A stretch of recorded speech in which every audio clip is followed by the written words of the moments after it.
Hello दोस्तों, स्वागत है आप सभी का। हम पढ़ने वाले हैं अहमदाबाद प्लेन क्रैश के बारे में। तो चलिए वीडियो शुरू करते हैं। तो पहला प्रश्न है, अहमदाबाद विमान दुर्घटना किस तिथि को हुई थी? दोस्तों, अहमदाबाद विमान दुर्घटना किस तिथि को हुई थी? सही जवाब होगा ऑप्शन नंबर सी, 12 जून को। अहमदाबाद विमान दुर्घटना 12 जून को हुई थी। चलिए अगला प्रश्न है, अहमदाबाद विमान दुर्घटना किस हवाई अड्डे पर हुई? दोस्तों, अहमदाबाद विमान दुर्घटना किस हवाई अड्डे पर हुई थी? सही जवाब होगा option number B, Sardar Vallabh भाई पटेल अंतरराष्ट्रीय हवाई अड्डा, यानी कि बी ऑप्शन आपका राइट आंसर होगा। चलिए अगला प्रश्न है, क्वेश्चन नंबर 3, अहमदाबाद विमान दुर्घटना में किस एयरलाइन का विमान शामिल था? दोस्तों, अहमदाबाद विमान दुर्घटना में किस एयरलाइन का विमान शामिल था? सही जवाब होगा option number D, air India का। अहमदाबाद विमान दुर्घटना में दोस्तों एयर इंडिया का विमान शामिल था, यानी कि डी ऑप्शन आपका राइट आंसर होगा। चलिए नेक्स्ट क्वेश्चन है, क्वेश्चन नंबर 4, अहमदाबाद विमान दुर्घटना में कुल कितने यात्री सवार थे? दोस्तों, अहमदाबाद विमान दुर्घटना में कुल कितने यात्री सवार थे? सही जवाब हो जाएगा ऑप्शन नंबर ए, 242 यात्री, यानी कि ए ऑप्शन आपका दोस्तों राइट आंसर होगा। आगे बढ़ते हैं, क्वेश्चन नंबर 5 है, अहमदाबाद विमान दुर्घटना में कितनी यात्रियों की मृत्यु हुई? दोस्तों, अहमदाबाद विमान दुर्घटना में कुल कितने यात्रियों की मृत्यु हुई? तो सही जवाब होगा ऑप्शन नंबर सी, 241 यात्रियों की। दोस्तों, उसमें टोटल 242 यात्री थे, जिसमें से केवल एक व्यक्ति ही बच पाया और बाकी 241 लोगों की मृत्यु हो गई, यानी कि सी ऑप्शन आपका दोस्तों राइट आंसर होगा। और इसके अलावा विमान जिस मेडिकल हॉस्टल से टकराया था, उस हॉस्टल के भी छात्रों की मृत्यु हुई थी। तो ये आंकड़ा दोस्तों और ज्यादा भी हो सकता है। नेक्स्ट क्वेश्चन दोस्तों, क्वेश्चन नंबर 6 है, अहमदाबाद विमान जिस हॉस्टल से टकराया था उसमें कितने लोगों की मृत्यु हुई? दोस्तों, अहमदाबाद विमान जिस मेडिकल हॉस्टल से टकराया था उस हॉस्टल के कितने लोगों की लगभग मृत्यु हुई थी? तो सही जवाब होगा ऑप्शन नंबर बी, लगभग 38 लोगों की, यानी कि बी ऑप्शन आपका राइट आंसर होगा। अगला प्रश्न है दोस्तों, क्वेश्चन नंबर 7, दुर्घटनाग्रस्त विमान अहमदाबाद से कहाँ जा रहा था? दोस्तों, जो विमान दुर्घटनाग्रस्त हुआ था वो अहमदाबाद से कहाँ जा रहा था?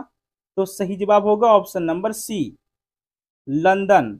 वो अहमदाबाद से दोस्तों लंदन जा रहा था। चलिए अगला प्रश्न है, क्वेश्चन नंबर 8, अहमदाबाद विमान दुर्घटना में किस राज्य के पूर्व मुख्यमंत्री की भी मृत्यु हो गई थी? दोस्तों, अहमदाबाद विमान दुर्घटना में किस राज्य के पूर्व मुख्यमंत्री की भी मृत्यु हुई थी? तो सही जवाब होगा ऑप्शन नंबर ए, गुजरात के मुख्यमंत्री, यानी कि विजय रूपाणी जी की भी मृत्यु हो गई थी। तो ए ऑप्शन आपका दोस्तों राइट आंसर होगा। चलिए आगे बढ़ते हैं, क्वेश्चन नंबर 9 है, अहमदाबाद विमान दुर्घटना में जो एक यात्री बच गया था उसका नाम क्या था? दोस्तों, विमान दुर्घटना में जो एक यात्री बच गया था उस यात्री का क्या नाम था? तो सही उत्तर होगा ऑप्शन नंबर डी, रमेश विश्वास। उसका नाम दोस्तों रमेश विश्वास था, यानी कि डी ऑप्शन आपका राइट आंसर होगा। 242 यात्रियों में से दोस्तों केवल एक ही यात्री बच पाया था जिसका नाम था रमेश विश्वास।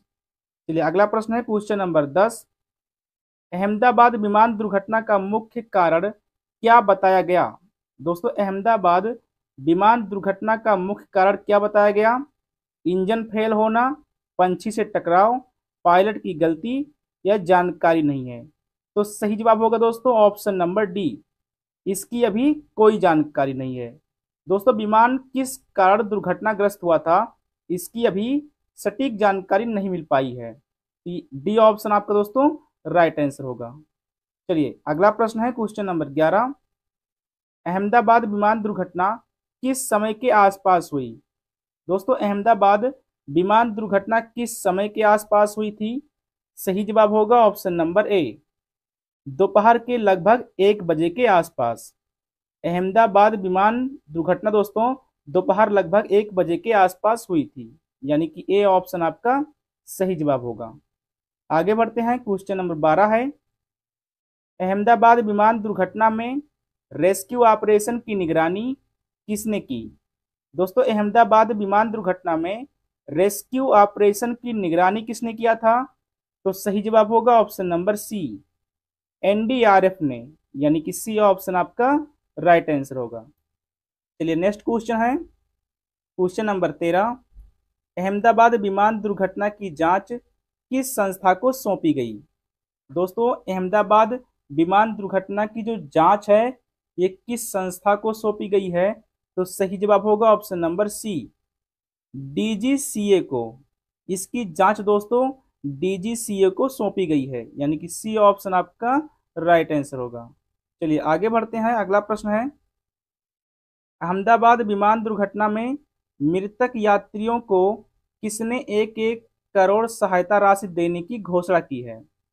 दोस्तों अहमदाबाद विमान दुर्घटना में मृतक यात्रियों को किसने 1-1 करोड़ सहायता राशि देने की घोषणा की है? तो सही जवाब होगा ऑप्शन नंबर बी, टाटा समूह के सीईओ ने मृतक यात्रियों को 1-1 करोड़ रुपए देने की घोषणा की है, यानी कि बी ऑप्शन आपका दोस्तों राइट आंसर होगा। चलिए अगला प्रश्न है, क्वेश्चन नंबर 15, अहमदाबाद दुर्घटना में चालक दल के कितने सदस्य सवार थे? दोस्तों अहमदाबाद दुर्घटना में चालक दल के कितने सदस्य सवार थे? तो सही जवाब होगा ऑप्शन नंबर डी, 12 सदस्य, यानी कि डी ऑप्शन आपका दोस्तों राइट आंसर होगा। चलिए अगला प्रश्न है, क्वेश्चन नंबर 16, अहमदाबाद दुर्घटना में बचाई गई यात्रियों की संख्या कितनी थी?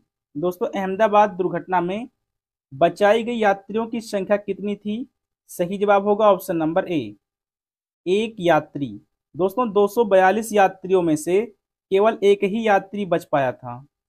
चलिए अगला प्रश्न है, क्वेश्चन नंबर 17, अहमदाबाद विमान दुर्घटना में घायल बच्चों की संख्या कितनी थी? दोस्तों अहमदाबाद विमान दुर्घटना में घायल बच्चों की संख्या, या यूं कहें कि मृतक बच्चों की संख्या लगभग कितनी थी? तो इसका सही जवाब हो जाएगा ऑप्शन नंबर डी, यानी रिपोर्ट नहीं मिली। अभी तक दोस्तों ये जानकारी नहीं है कि घायल बच्चों की संख्या यानी मृतक बच्चों की संख्या कितनी थी, तो डी ऑप्शन आपका सही जवाब होगा। चलिए अगला प्रश्न है, क्वेश्चन नंबर 18, अहमदाबाद शहर किस राज्य में स्थित है? दोस्तों अहमदाबाद शहर किस राज्य में स्थित है? सही उत्तर होगा ऑप्शन नंबर ए, गुजरात राज्य में, यानी कि ए ऑप्शन आपका सही जवाब होगा। चलिए आगे बढ़ते हैं, क्वेश्चन नंबर 19 है, भारत में वर्तमान में कितनी एयरलाइंस कंपनियां हैं? दोस्तों भारत में वर्तमान में कितनी एयरलाइंस कंपनियां हैं? सही उत्तर होगा ऑप्शन नंबर बी, 7 कंपनियां, यानी कि बी ऑप्शन आपका सही जवाब होगा। चलिए अगला प्रश्न है, क्वेश्चन नंबर 20, विमान दुर्घटना के समय मेडिकल कॉलेज के छात्र क्या कर रहे थे? दोस्तों विमान जहां टकराया था, जिस मेडिकल हॉस्टल से टकराया था, उस समय उस हॉस्टल के छात्र क्या कर रहे थे? तो सही जवाब होगा ऑप्शन नंबर सी, लंच कर रहे थे, यानी कि सी ऑप्शन आपका राइट आंसर होगा। चलिए अगला प्रश्न है, क्वेश्चन नंबर 21, अहमदाबाद विमान दुर्घटना में कितने पायलट की मौत हुई? दोस्तों अहमदाबाद विमान दुर्घटना में कितने पायलट की मौत हुई थी? सही जवाब होगा ऑप्शन नंबर डी, 2 पायलटों की, यानी कि डी ऑप्शन आपका सही जवाब होगा। आगे बढ़ते हैं, क्वेश्चन नंबर 22 है, अहमदाबाद विमान दुर्घटना में मृतकों की पहचान किसके द्वारा की गई? दोस्तों अहमदाबाद विमान दुर्घटना में जान गंवाने वाले व्यक्तियों की जो पहचान है वो किसके द्वारा की गई थी? तो सही जवाब होगा ऑप्शन नंबर ए, डीएनए के द्वारा, उनके परिवार के डीएनए के द्वारा मृतकों की पहचान की गई थी, यानी कि ए ऑप्शन आपका दोस्तों राइट आंसर होगा। क्योंकि दोस्तों दुर्घटना इतना भयानक था कि जितने भी व्यक्ति उसमें थे वो सारे जल गए थे। चलिए नेक्स्ट क्वेश्चन है, क्वेश्चन नंबर 23, हवाई जहाज के टायरों में कौन सी गैस भरी होती है? दोस्तों हवाई जहाज के टायरों में कौन सी गैस भरी जाती है? सही जवाब होगा option number B, nitrogen gas, यानी कि बी ऑप्शन आपका राइट आंसर होगा। चलिए आगे बढ़ते हैं। क्वेश्चन नंबर 24 है, अहमदाबाद विमान दुर्घटना के बाद एयरलाइन कंपनी ने क्या प्रतिक्रिया दी? दोस्तों अहमदाबाद दुर्घटना के बाद एयरलाइन कंपनी ने क्या प्रतिक्रिया दिया था? मुआवजा देने की घोषणा किया था, शोक व्यक्त किया, या जांच में सहयोग देने का भरोसा दिलाया, या फिर सभी? तो सही जवाब होगा ऑप्शन नंबर डी, उपरोक्त सभी, यानी कि डी ऑप्शन आपका दोस्तों राइट आंसर होगा। चलिए आगे बढ़ते हैं। क्वेश्चन नंबर 25 है, अहमदाबाद विमान दुर्घटना के बाद यात्रियों के परिवारों के लिए क्या सुविधा शुरू की गई? दोस्तों अहमदाबाद विमान दुर्घटना के बाद यात्रियों के जो परिवार थे उनके लिए क्या सुविधा शुरू की गई थी? तो सही जवाब होगा option number A, helpline number की सुविधा दी गई थी, यानी कि ए ऑप्शन आपका सही जवाब होगा। चलिए अगला प्रश्न है क्वेश्चन नंबर 26, अहमदाबाद विमान दुर्घटना में कितने नवजात बच्चे शामिल थे? दोस्तों अहमदाबाद विमान दुर्घटना में कितने नवजात बच्चे शामिल थे? तो सही जवाब होगा ऑप्शन नंबर बी, 2 नवजात बच्चे शामिल थे। विमान दुर्घटना में दोस्तों 2 नवजात बच्चे भी शामिल थे, यानी कि बी ऑप्शन आपका सही जवाब होगा। चलिए आगे बढ़ते हैं। क्वेश्चन नंबर 27 है, अहमदाबाद विमान दुर्घटना में घायल यात्रियों को सबसे ज्यादा चोटें कहाँ लगी थी? दोस्तों इस दुर्घटना में घायल यात्रियों को सबसे ज्यादा चोट कहाँ लगी थी? सर में, सिर में, हाथ में, पूरा शरीर जली हुई थी, या फिर पैरों में? तो सही जवाब होगा ऑप्शन नंबर सी, पूरा शरीर जल गया था। क्योंकि दोस्तों विमान दुर्घटना जब हुआ था उसमें जितने भी व्यक्ति उसमें सवार थे उनका पूरा शरीर जल गया था, यानी कि सी ऑप्शन आपका सही जवाब होगा। चलिए अगला प्रश्न है क्वेश्चन नंबर 28, अहमदाबाद में दुर्घटनाग्रस्त हुए विमान की फ्यूल कैपेसिटी कितनी थी? दोस्तों अहमदाबाद में दुर्घटनाग्रस्त हुए विमान की फ्यूल कैपेसिटी कितनी थी? तो सही जवाब होगा ऑप्शन नंबर ए, 1,26,206 लीटर, यानी कि ए ऑप्शन आपका दोस्तों राइट आंसर होगा। चलिए अगला प्रश्न है क्वेश्चन नंबर 29, अहमदाबाद विमान दुर्घटना में घायल व्यक्तियों की पहचान करना क्यों मुश्किल थी? दोस्तों इस विमान दुर्घटना में घायल व्यक्तियों की पहचान करना क्यों मुश्किल था? तो सही जवाब होगा इसका ऑप्शन नंबर सी, यानी पूरा शरीर जल गया था। दोस्तों जितने भी लोग थे उसमें, यानी कि 242 यात्री उसमें शामिल थे, तो एक को छोड़कर दोस्तों बाकियों का शरीर जो था वो पूरी तरह से जल गया था, जिससे उनकी पहचान करने में काफी मुश्किलें आई थी। तो डीएनए के द्वारा दोस्तों, डीएनए के द्वारा उनकी पहचान करके उनके परिवारों को उनको सौंप दिया गया था। चलिए अगला प्रश्न है क्वेश्चन नंबर 30, अहमदाबाद विमान दुर्घटना में जान गंवाने वाले गुजरात के पूर्व मुख्यमंत्री की पहचान किस प्रकार हुई? दोस्तों अहमदाबाद विमान दुर्घटना में जान गंवाने वाले गुजरात के पूर्व मुख्यमंत्री की पहचान किस प्रकार हुई थी? तो सही जवाब होगा ऑप्शन नंबर डी, डीएनए के द्वारा, क्योंकि दोस्तों इनका भी पूरा शरीर जल गया था। तो डी ऑप्शन इसका राइट आंसर होगा। तो दोस्तों आज की इस वीडियो में इतना ही। इसके बाद दोस्तों जैसे ही कोई नया अपडेट आता है तो उसको मैं अगले वीडियो में आपको जरूर बताऊंगा। तब तक के लिए दोस्तों अगर आपने चैनल को सब्सक्राइब नहीं किया है तो चैनल को सब्सक्राइब कर लें और वीडियो को लाइक जरूर कर लें।